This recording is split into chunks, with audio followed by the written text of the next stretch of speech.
Hello YouTube and welcome to a new video. This is the first analysis of Magnus Carlsen versus Fabiano Caruana, and this is the first game that they ever played, at least in my database it is. So this was played back in 2010 in the chorus tournament in week on Say, and it's quite amazing how these guys really are trying to desperately go for an attack and try to stay with the initiative and trying to be the best player they possibly can.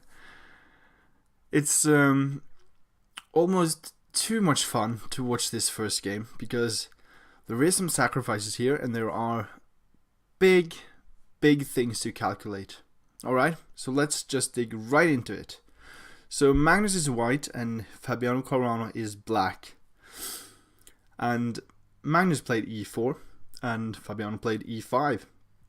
Knight f3, knight c6, bishop b5, a6, bishop a4, knight f6. And this is called the Roy Lopez or Spanish opening. And with this move d3, this is the Morphy defense in the Roy Lopez, but d3 also suggests that this is the Anderson variation for those fanatics of you out there who doesn't really like me just saying the Morphy attack or Morphy defense, sorry. So the game continued with g6, and this is a fair setup for black and white actually.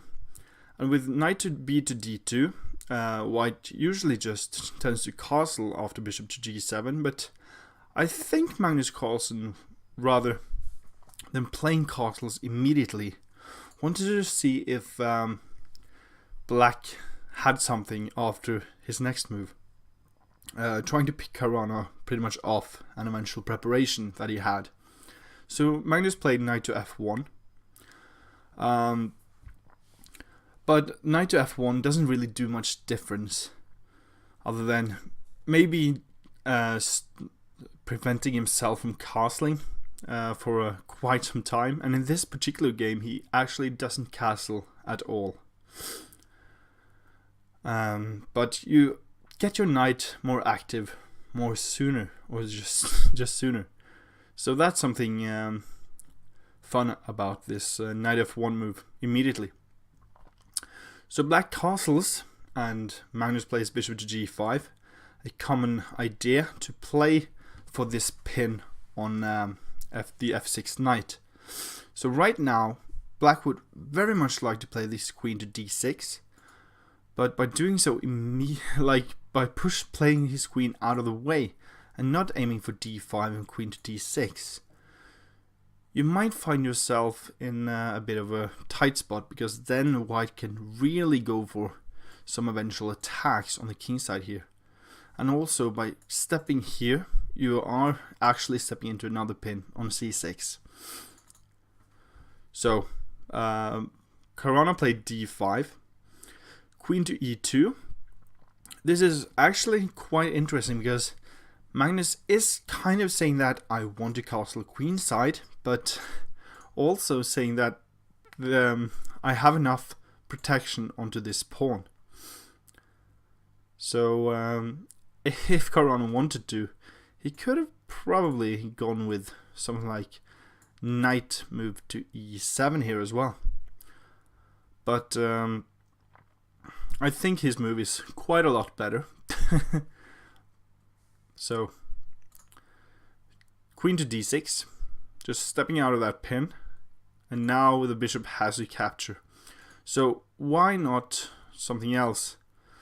Why does he have to take? Well, first off, the pin, as I said, is pretty dramatic for black. So getting out of that pin is a necessity, although black could have played h6 and trying to get rid of that bishop by forcing it away. But in doing so, you're kind of wasting tempo on this move, chasing that bishop away or even making him to take. And now you're giving kind of white an option of going wrong. And also, he doesn't want to weaken pawn structure, black that is. And by capturing the knight, white white wants to try to have more control over this center on the light squares. And those light squares, as you will see, will be pretty hard to defend and attack for both players. It is going to be a big part of the game, so to speak, these center squares. Alright, so bishop captures back on f6, and now knight to e3, getting that knight out and getting some play at least. Knight to e7, bishop to b3.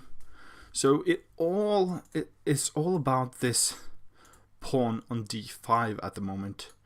So black doesn't want to really take here, allowing white to take back and getting a rook on the d file.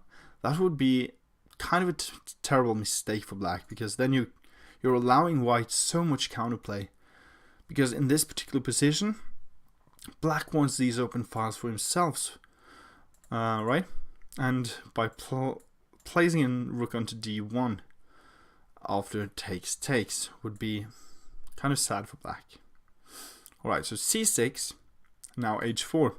And h4 is a preparing move for knight to g5. So if an eventual bishop to e6, as we'll see now that Caruana played, now Magnus can play knight to g5 and immediately try to trade off this bishop for that knight. So Caruana didn't want that, so he played back. Another move could be to take, but again, allowing a rook from white's point of view to really get into black's position would be so terrifying for black at this point. Do not open any files towards the black king. So bishop to d7, rook to d1, trying to get that in anyways. And now rook a to d8. Now Magnus played queen to f3. So as you can see, everything is lined up towards this pawn right there. This knight, this rook, this pawn, this knight, this queen and this rook. It's all about that center square d5. And you will see that tactical shots in this position may or may not be such a good idea. So if black chooses to take here now, then obviously white can recapture, and this knight, this bishop I mean, might be in a bit of a danger because the queen is attacking it, and also allowing this bishop to get some shots at the f7 pawn. Really annoying for black, but white doesn't actually have any threats at the moment. So black tries to chase this knight away so that he can eventually try to capture on e4. But Magnus comes up with a brilliant counter move. It was a big surprise for me. I really had to watch that several times and try to play it out and play different lines versus myself to see how is that working. And I've said why it works previously in this video, like a minute ago. So it doesn't really matter. But what do you think Magnus played here? Why to play? Gonna give you guys 5 seconds to pause the video.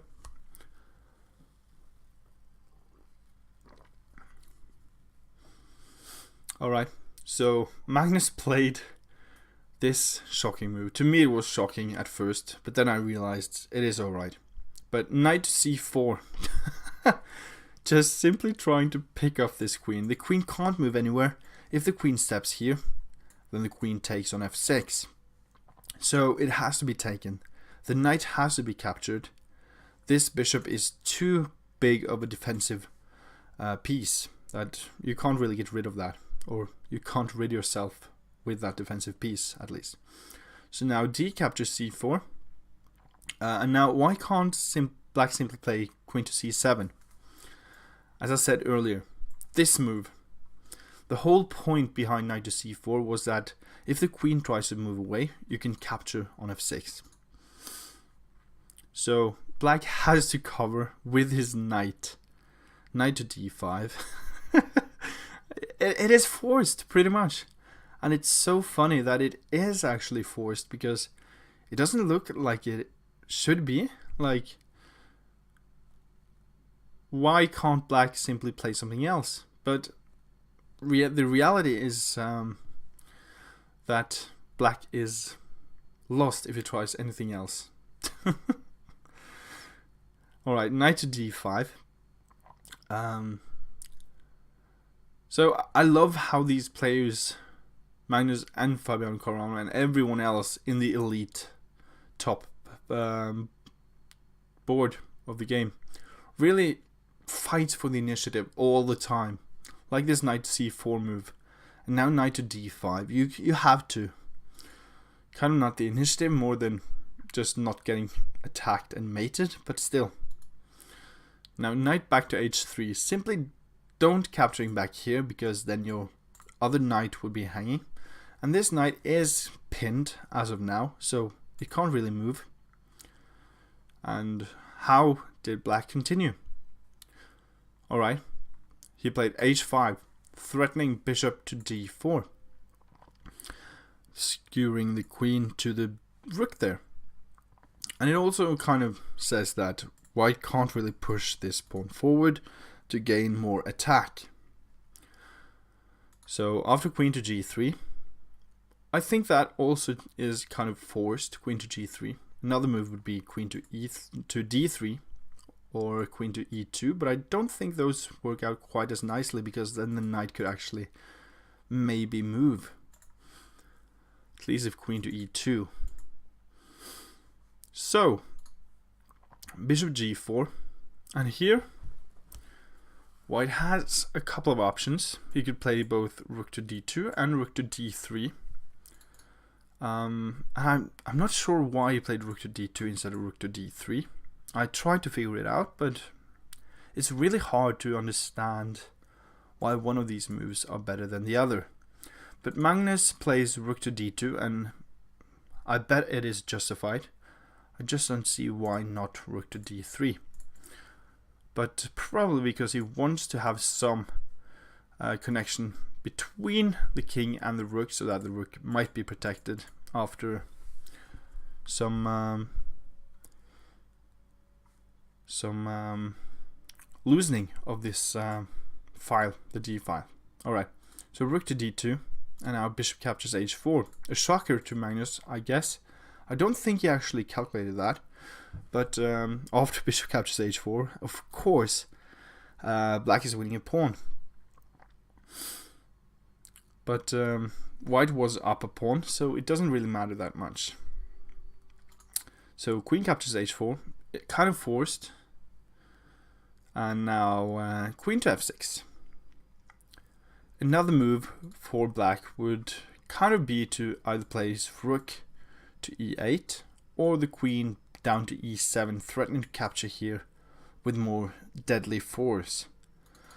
So after, let's say, queen to e7, the knight would have to step to g5, then queen takes, pawn takes, and then queen takes here onto the g5 square. But then you're kind of opening up for the rook, at least, for onto the h file. Alright, so bishop captures h4, queen captures queen f6, and you kind of have to take here. If you don't, if you play a move such as knight queen back to g3, then this knight can move back, and then how to proceed. This queen is kind of in terrible shape, and this king can't go many ways, and if you try to castle, I think black is having a blast here. So I don't think queen to g3 is a great move. So I think capturing with the queen is the best choice.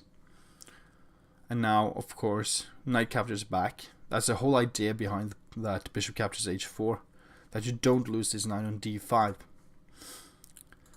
And now knight to g5, c5, and c5 is kind of a really nice move. I really enjoyed c5. I love it actually. I think it's so nice to see how black just shuts down the white bishop, the light squared bishop for white. Although the bishop will find other places to stay and other places to be at, it is just so nice that you kind of block this so that any attempt of getting an attack onto the f7 pawn is just completely gone with this c5 move. Yeah, so f3. White needs to get this bishop off of this diagonal. The simple idea is to get his king up probably and rook hd1. That might be an idea at least, because if you don't do this, then your king is kind of stuck in the middle of the board, and if you try to castle, well, your king is kind of not being where you want it to be. This is an endgame, and you want your king as active as possible. So that's why f3 is a great move, I think. Just simply pushing the bishop back and then trying to get your king more active. That's at least what I think went on here. But a lot of other stuff also went on. So after f3, bishop c8. Magnus played bishop to a4. Not getting into the position with king to e2 and rook hd1, and I'm kind of surprised about that. But I think Magnus was kind of afraid of the pawn push b5. So if king to e2, then b5, pawn captures back, and black will have some advantage onto these two pawns because the c pawn is really just staying where it is. It can't do anything.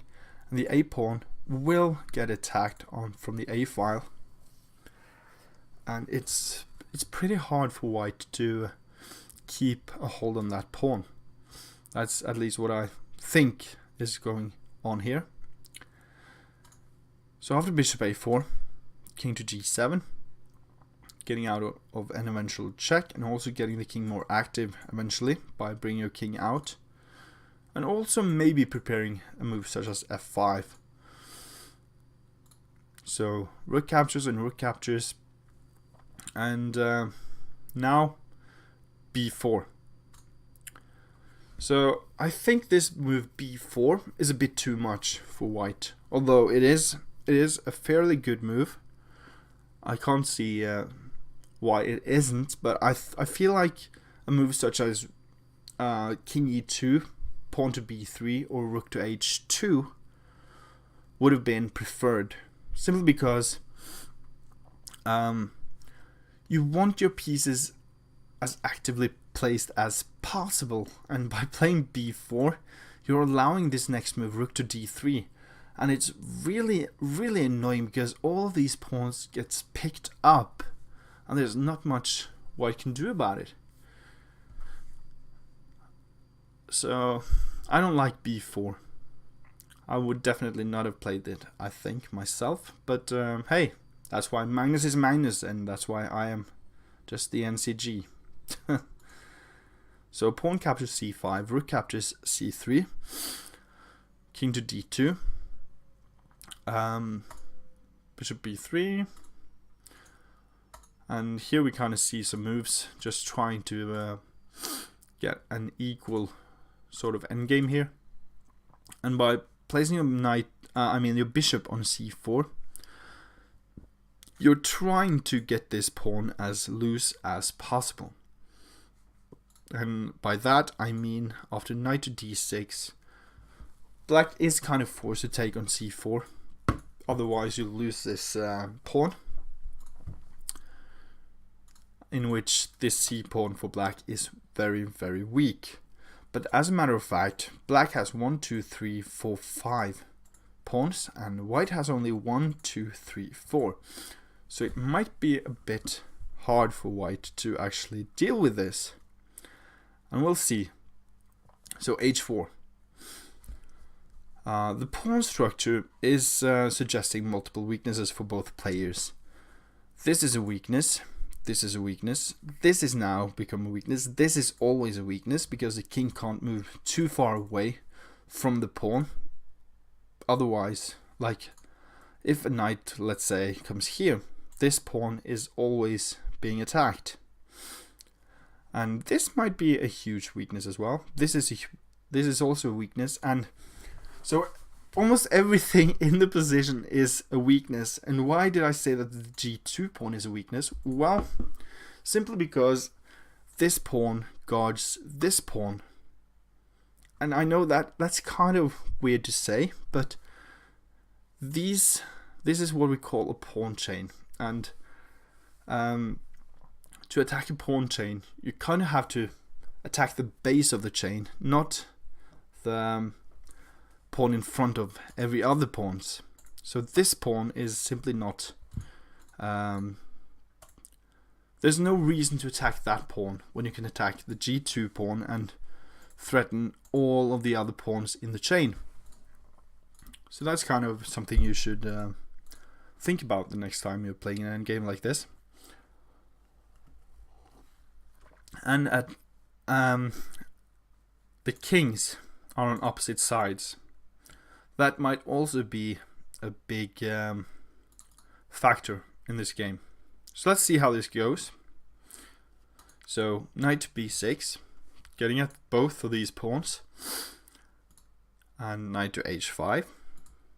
Knight captures c4. There's no way that black can save anything by playing a move like c3. That is just wasting a tempo. So here, white can't push because of this capture or even h3, ready to promote. So white has to go to the king side now with his king to guard from that possibility. After knight captures g2, the king is forced to stay on these squares for the entire game as long as this pawn is still on the board. So knight captures g2, king to f2, knight f4, knight to b2, trying to pick up this pawn, and now a3, knight to c4, knight d3 check, king to g2, king g5, and now knight captures a3. Now, what do you think black played? There are a lot of different options here. You can go for this a pawn, let's say, by playing your knight to either b4 or c1, attacking the pawn. Also, you could go for something like king to f4, trying to get at this pawn. An eventual h3 pawn push would in fact win you that f3 pawn. Or you can try something like knight to f4 check or knight to f1, trying to gain more space for your pieces on the king side. So this is not a competition, and I know everything here is kind of weird because everything draws actually. But try to find what Caruana played. What do you think Caruana played? Did he play a check from either one of these with his knight? Did he take this pawn with his knight? Or did he go king to f4? Gonna give you 5 seconds.